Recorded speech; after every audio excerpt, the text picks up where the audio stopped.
আজ যে বিষয়টি নিয়ে অর্থাৎ অপরাজিতা নিয়ে যে কথা বলতে যাচ্ছি, এটি দেবী পূজার অন্যতম এক গুরুত্বপূর্ণ তাৎপর্যময় এক পূজার অঙ্গ এবং খুব বিশেষ এই নিয়ে আলোচনা হয়নি। আমরা সবাই জানি দুর্গা পূজা মূলত দেবী চণ্ডিকার পূজা। চৈন্দ্রী যিনি চণ্ডী নামে উচ্চারিত হন, সেই দেবী চণ্ডিকার সাথে যখন শুম্ভ নিশুম্ভর ভয়ঙ্কর যুদ্ধ হচ্ছে, তখন দেবী চণ্ডিকার অংশজাতা মহাদেবী কালিকা বা কালী, তিনি শম্ভু নিশুম্ভর সেনাপতি চণ্ড এবং মুণ্ডকে সংহার করেন। দেবী প্রসন্না হয়ে কালীকে বলেছিলেন, তুমি যখন চণ্ড এবং মুণ্ডের শির অর্থাৎ মাথা দুটো মুণ্ড কেটে নিয়ে এসেছ, তাই তুমি চামুণ্ডা নামে বিখ্যাত হবে। চামুণ্ডেতি ততখ্যাতা দেবী ভবিষ্যতি। এই যে দেবী চণ্ডিকা, তিনি কিভাবে সৌম্যা অপরূপা সুন্দরী পরিপূর্ণ চন্দ্রবিম্বানুকারী চৈন্দ্রী হতে চণ্ডী হয়ে উঠলেন এবং এই মহাদেবী চণ্ডিকার পূজা কিভাবে সবার কাছে দুর্গা পূজা হয়ে উঠল, এই বিষয় নিয়ে আমরা গত 27শে সেপ্টেম্বর মহাপঞ্চমীর দিন রামকৃষ্ণ মিশন স্বামী বিবেকানন্দ পৈতৃক ভবনে যে আয়োজিত একটি অনুষ্ঠান, সেখানে বিস্তারিত বিশদে আলোচনা করেছি। আগ্রহী যারা, তাদের জন্য নিচে ডেসক্রিপশন বক্সে লিংক দেওয়া হয়েছে, সেখানে দেখে নিতে পারেন। মহাদেবী চণ্ডিকা বা দুর্গা দেবীর এই যে বিশাল বর্ণনা দেবী ভাগবত পুরাণ কিংবা মার্কেন্ডীয় পুরাণে রয়েছে, আসলে তা এক বিশাল যুদ্ধের বর্ণনা। শ্রীমদ্ ভগবদ গীতা যেমন মহাভারত পুরাণের অন্তর্গত, সপ্তশতী শ্রী শ্রী চণ্ডীও মার্কেন্ডীয় পুরাণের অন্তর্গত। যে কথা বলছিলাম, এই দীর্ঘ বর্ণনা তা প্রায় মহাভারতের মতোই মহাদেবীর যুদ্ধকালীন বর্ণনা। দেবী সেখানে যুদ্ধ করছেন দৈত্য অসুর বিরুদ্ধে, এদের বিরুদ্ধে। দেবী বহু অসুরকে বধ করেছেন। এক মহিষাসুরকেই তো তিনি 3 বার বধ করেছেন। তারপর মধুকৈটব, শুম্ভ নিশুম্ভ, রম্ভ করম্ভ, চণ্ড মুণ্ড, অসংখ্য অসংখ্য রক্তবীজ বারবার তিনি নিধন করে চলেছেন। এই অসুর শাসন বা শাতন দৈত্যবধকে অর্থাৎ দেবীর এই যুদ্ধ ক্রিয়াকে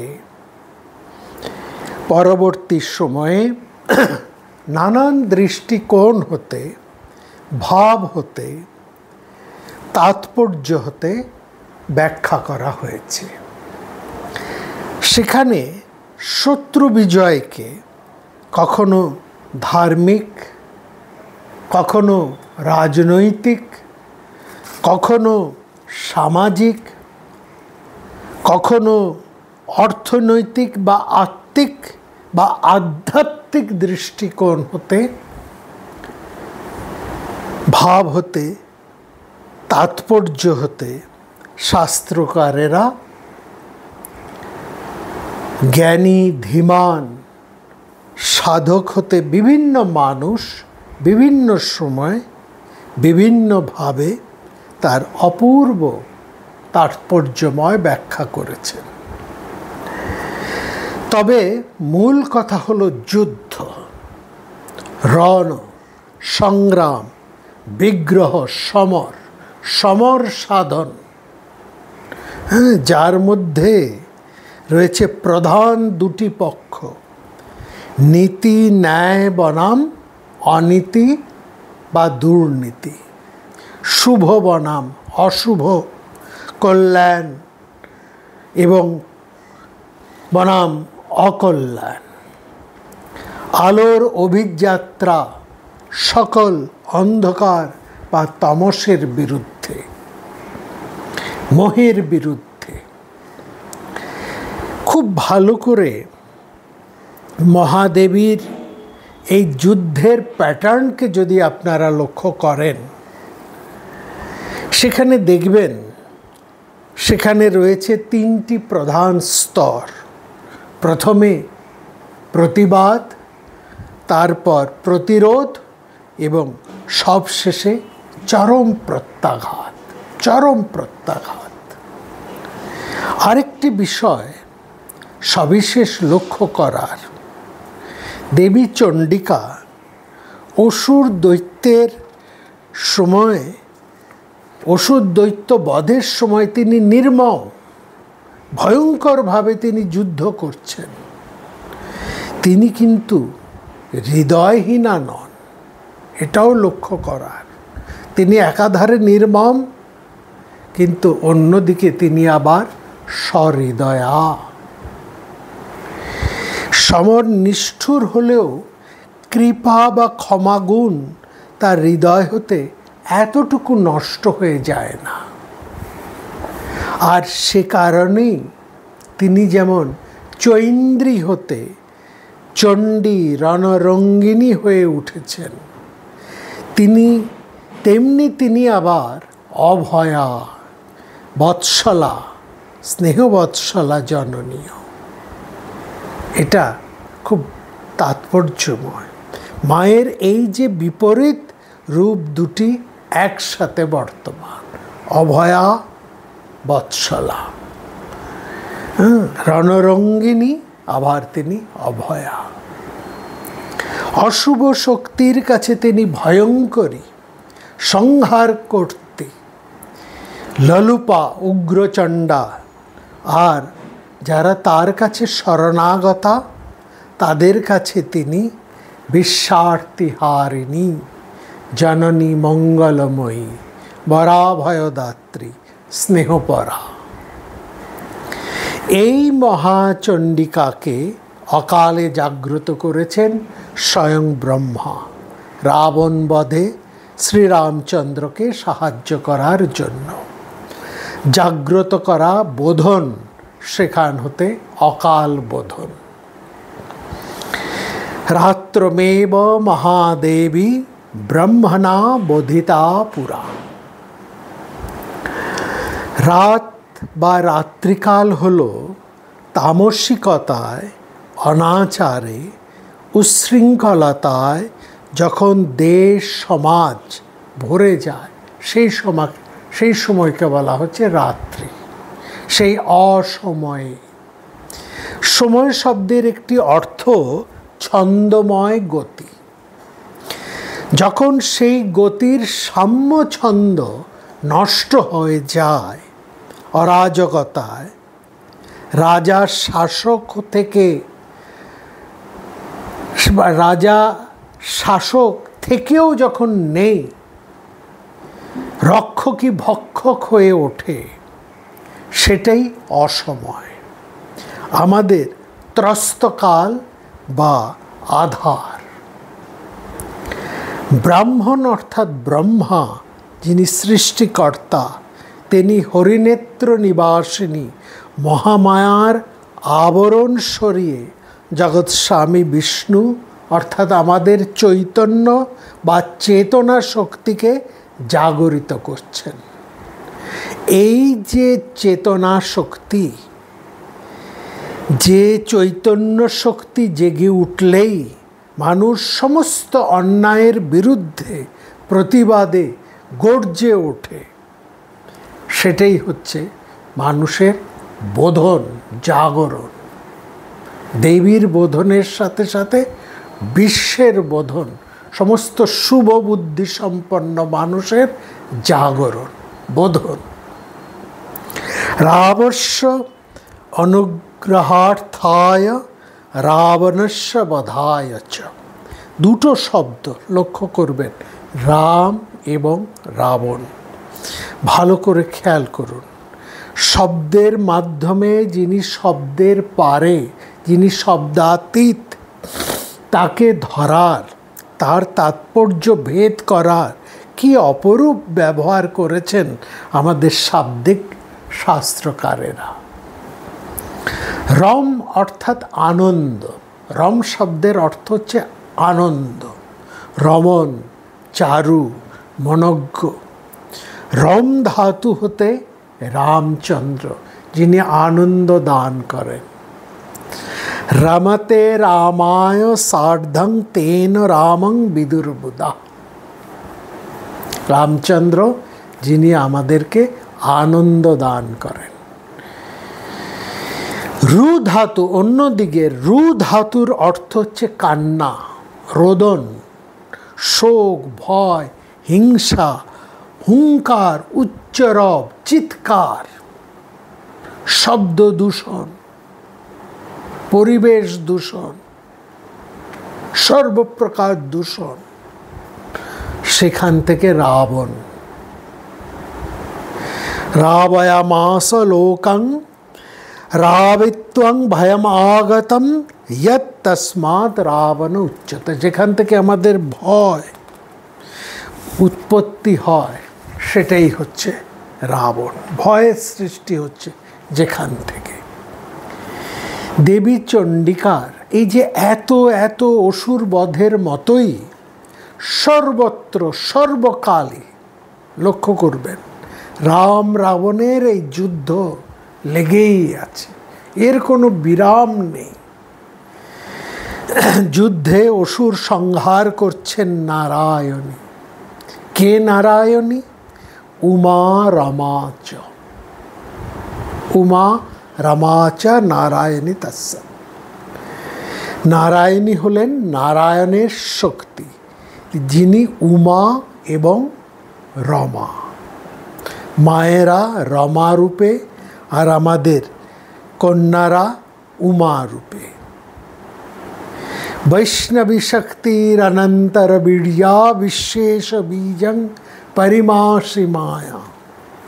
সেখানে বলা হয়েছে ষষ্ঠীতে দেবীর বোধন, সপ্তমীতে দেবী সেজে উঠেছেন অস্ত্রে আভরণে, অষ্টমীতে মহাষ্টমীতে দেবী প্রচণ্ডা,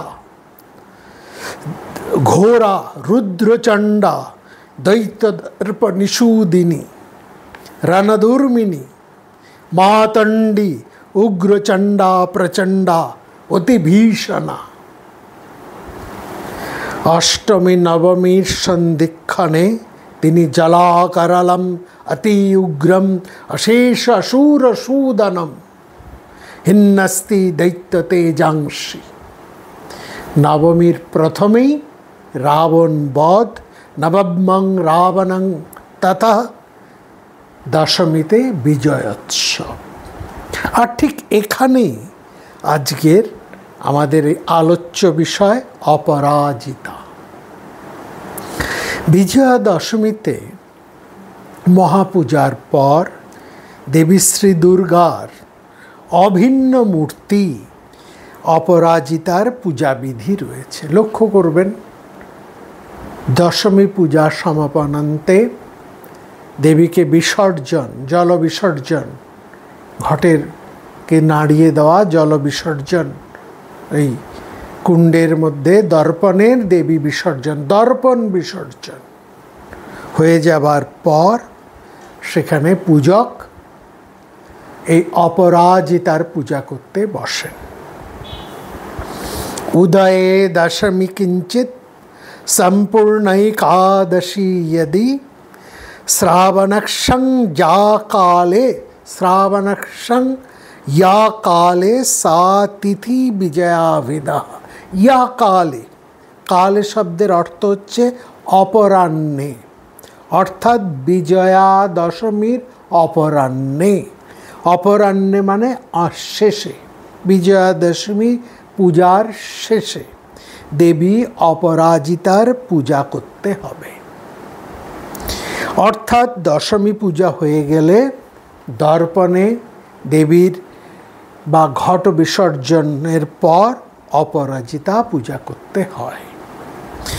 দেবী দুর্গা, চণ্ডিকা এবং অপরাজিতা এক এবং অভিন্না, এটা বুঝতে হবে।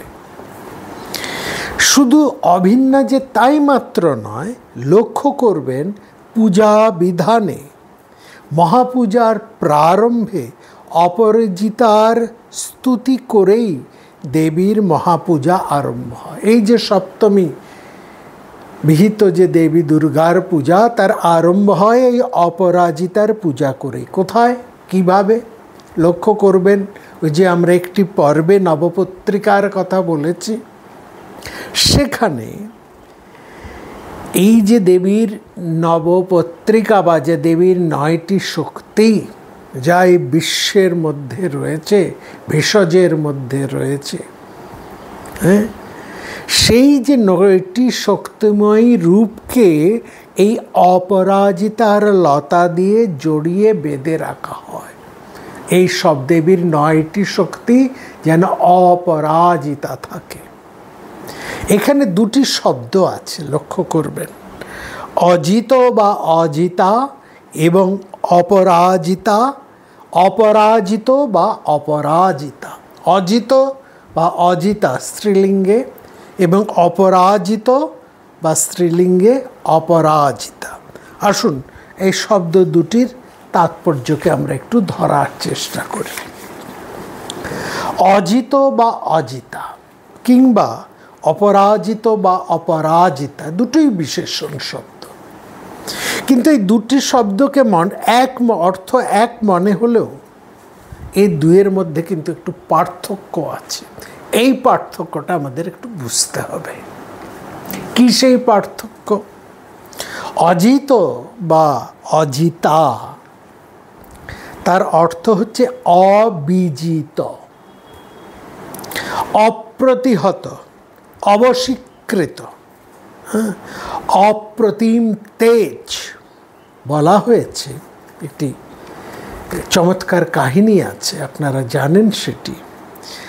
চাক্ষুষ মনুর অধিকার কালে স্বয়ং বিষ্ণু অজিত নামে কূর্ম রূপে, কূর্ম মানে কচ্ছপ, এই কূর্ম রূপে অবতীর্ণ হন। পিতা বৈরাজ জননী সম্ভূতি। সমুদ্র মন্থনে কূর্ম কূর্ম রূপে যিনি জন্মগ্রহণ করেছেন তার নাম হচ্ছে অজিত বা অজিত। সেই অজিত তিনি মন্দার পর্বতকে পৃষ্ঠে ধারণ করেছিলেন, কম বড় কথা নয়। এই যে অজিত বা অজিতা, এইখান থেকে এই শব্দের প্রকৃত অর্থটা বেরিয়ে আসছে, এই কাহিনী, এই জায়গার থেকে, এই সূত্র থেকে। সেটা হচ্ছে প্রকৃষ্ট ক্ষমতা বা অপরিমেয় শক্তি। এটা হচ্ছে অজিত শব্দের প্রকৃত অর্থ বা অজিতা। অন্যদিকে অপরাজিত বা অপরাজিতা, এটিও বিশেষণ, তার অর্থ হচ্ছে অনির্জিত, অপরাভূত শক্তি। জেতারাম অপরাজিতম ঋগ্বেদে বলা হয়েছে। গীতার প্রথম অধ্যায়ের 17 নম্বর শ্লোকে সেখানে আছে না, হ্যাঁ, সাত্ত্বিকশ্চ অপরাজিত, সাত্ত্বিকী এরা অপরাজিত। এই যে অপরাজিত মানে অপরাভূত, আর অজিত শব্দের অর্থ হচ্ছে অপরিমেয় শক্তি। এই জায়গায় পরে একজনের অপরিমেয় শক্তি তখন হচ্ছে অজিত বা অজিতা, আর যিনি অপরাজিতা তিনি হচ্ছে অপরাভূতা। সেই অর্থে হচ্ছে অপরাজিতা, যাকে জয় করা যায় না, সেই অর্থে হচ্ছে অপরাজিতা। আর অপরিমেয় শক্তি যার আছে তিনি হচ্ছেন অজিত। এই হচ্ছে বেসিক ডিফারেন্স। লক্ষ্য করবেন, অপরাজিত বলতে যে ওই শ্বেত বা নীল এই দুটি ফুলকে যে অপরাজিত, আমরা যেমন নীলকণ্ঠ বলি তাকে, অপরাজিত বা ফুলের নাম নীলকণ্ঠ। শ্বেত সাদা রঙের হয়, শ্বেত অপরাজিত বা শ্বেত নীলকণ্ঠ, আবার নীল রঙেরও হয়, নীল অপরাজিতা, শ্বেত অপরাজিতা, দু রঙেরই হয়।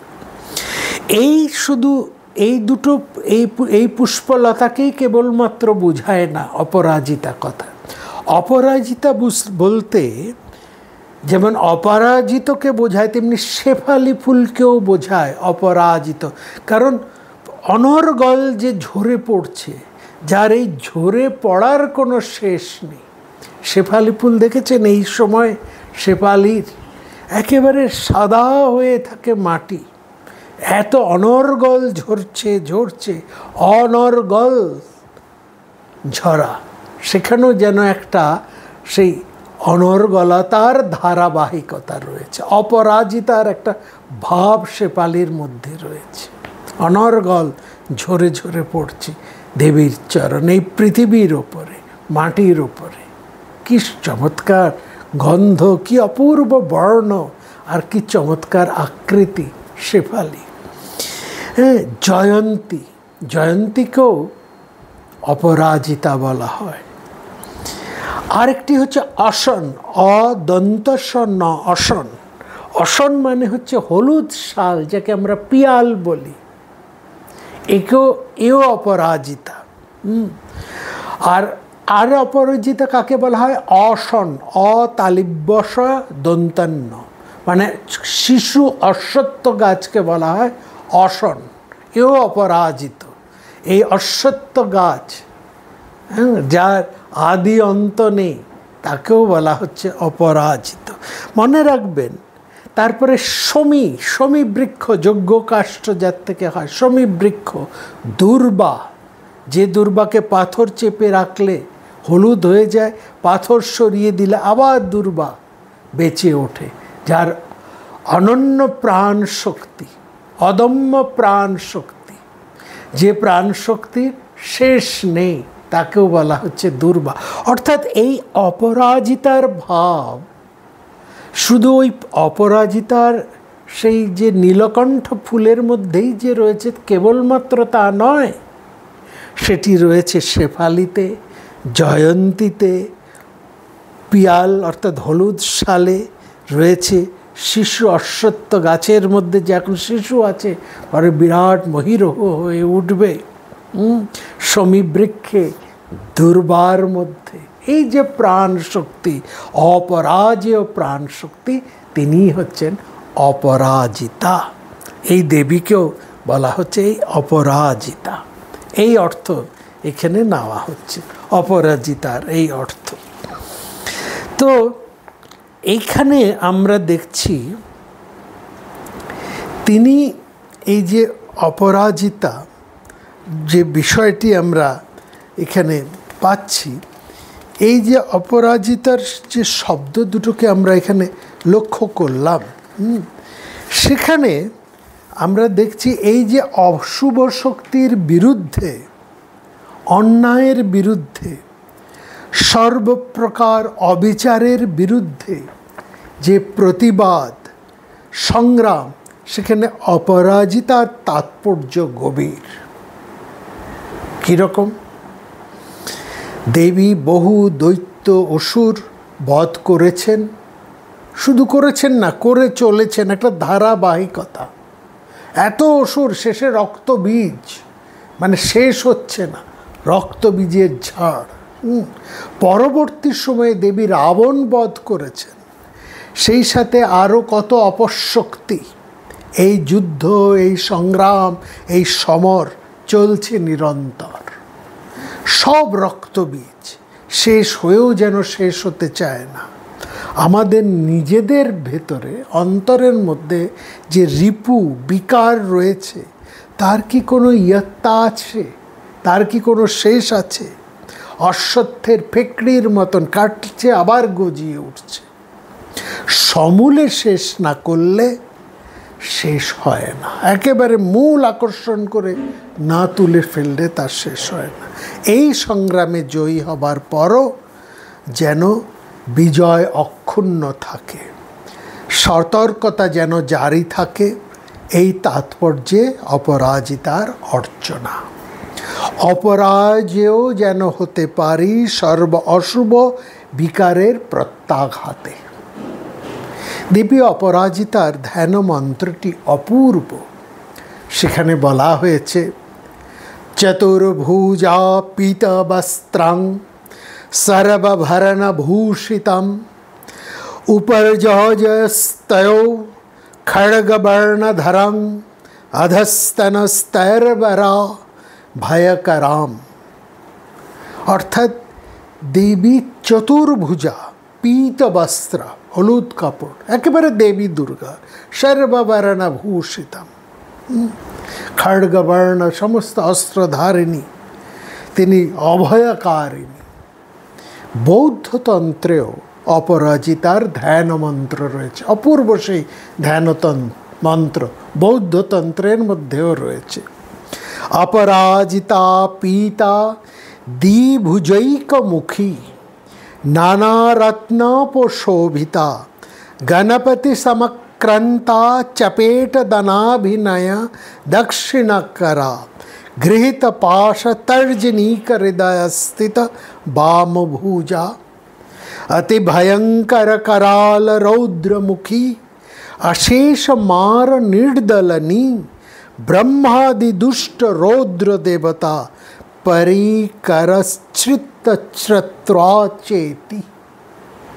একেবারে এই বৌদ্ধতন্ত্রের আর আমাদের শাক্ততন্ত্রের মধ্যে যে অপরাজিতার মূর্তি একই রকম।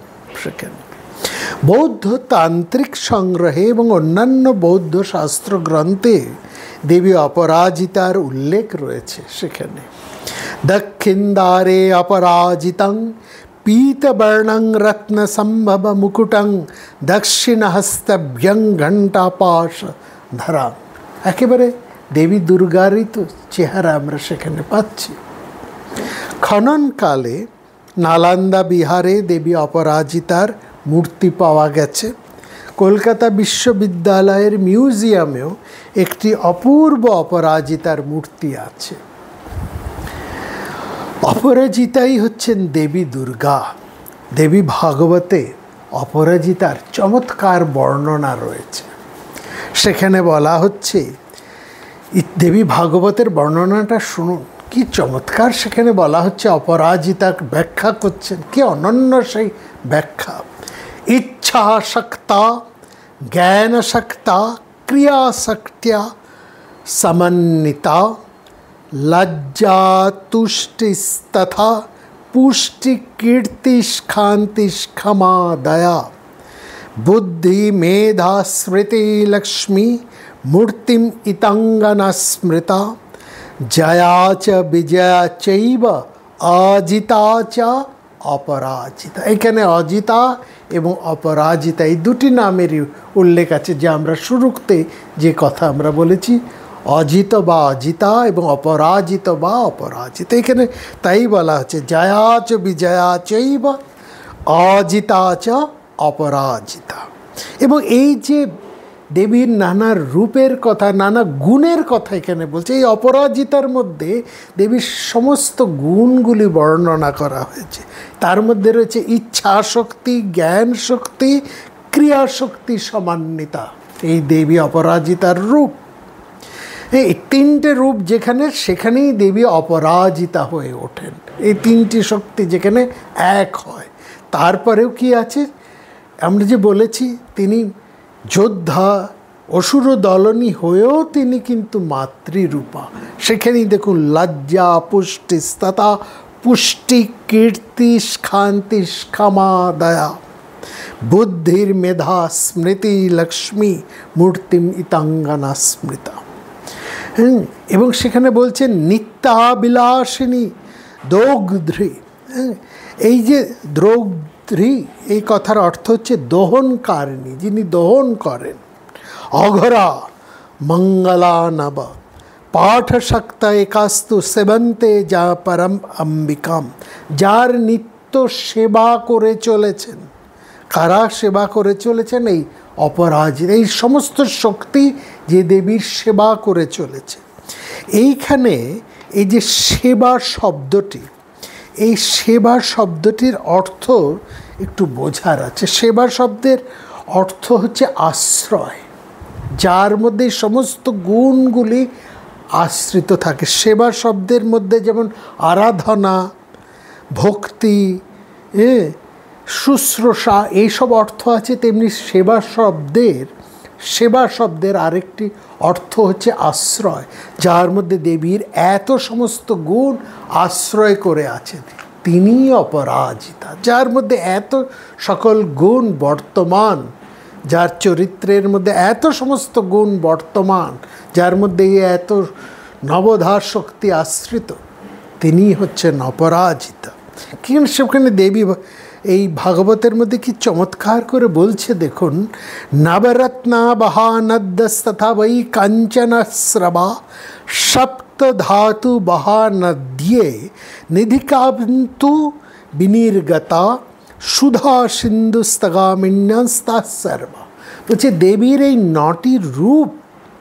এই নটি রূপ বহমানিত হয়ে যে বেয়ে আসছে, তার থেকে এই সমস্ত পৃথিবীর রস, সমস্ত পৃথিবীর প্রাণ শক্তি, সমস্ত পৃথিবীর নদী সমুদ্র, অর্থাৎ সর্ববিধ যে ভাব, যে রস, যে করুণা, সব কিছু বহমানা, অর্থাৎ এই সমস্ত রূপের আশ্রয় হচ্ছেন এই মহাদেবী। মৎস্য পুরাণে দেবীর নাম মায়ানুচারিণী বা মায়ানুচারী। তিনি মহামায়ার অনুবর্তিনী। মহামায়া যে আদ্যাশক্তি, সে আদ্যাশক্তির অনুবর্তিনী হচ্ছেন এই অপরাজিতা। বামন পুরাণে বলা হয়েছে তিনি ঋষি গৌতম এবং অহল্যার অন্যতমা কন্যা। অর্থাৎ ঋষি গৌতম এবং অহল্যার 4 কন্যা, জয়া, বিজয়া, অপরাজিতা এবং জয়ন্তী। তিনি সেখানে ঋষি গৌতম এবং অহল্যার কন্যা রূপে জন্মগ্রহণ করেছে। মহাভারতে দেবী অপরাজিতা কুমার স্কন্দ কার্তিকের শক্তিরূপে তিনি দেবসেনা। মহাভারতের যুদ্ধের প্রাক্কালে আমরা যুধিষ্ঠিরকে দেখছি অপরাজিত স্তোত্র পাঠ করছেন, দেবী দুর্গা স্তোত্র পাঠ করছে। সেখানে স্তোত্রের নাম অপরাজিত স্তোত্র বা অপরাজিতা স্তোত্র। মহাপূজা অন্তে, এই যে আমাদের দুর্গা পূজার যে মহাপূজা, এই মহাপূজার অন্তে অপরাজিতা লতাকে ধারণ করে যে প্রার্থনা মন্ত্র উচ্চারিত হয়, সেখানে দেবীর যথাযথ রূপ এবং অর্থ তাৎপর্য পরিষ্কারভাবে প্রকাশ পেয়েছে। শুনুন সেই মন্ত্রটি, আস্তে আস্তে বলছি। আলাদা সংস্কৃত শব্দ এত চমৎকার, আপনারা শুনলেই তার অর্থ বুঝতে পারবেন, আলাদা করে ব্যাখ্যা করতে হবে না। জয় দেবিত্তং দয়াধারেহ পরাজিতে ধারায়ামি ভুজে দক্ষে জয়লাভাদিবৃদ্ধয়ে বলমাদেহি বলয় ময়া শত্র পরাজয়ম উচ্চারানদ ভবের্মে ধন ধন্নাদি সম্পদে।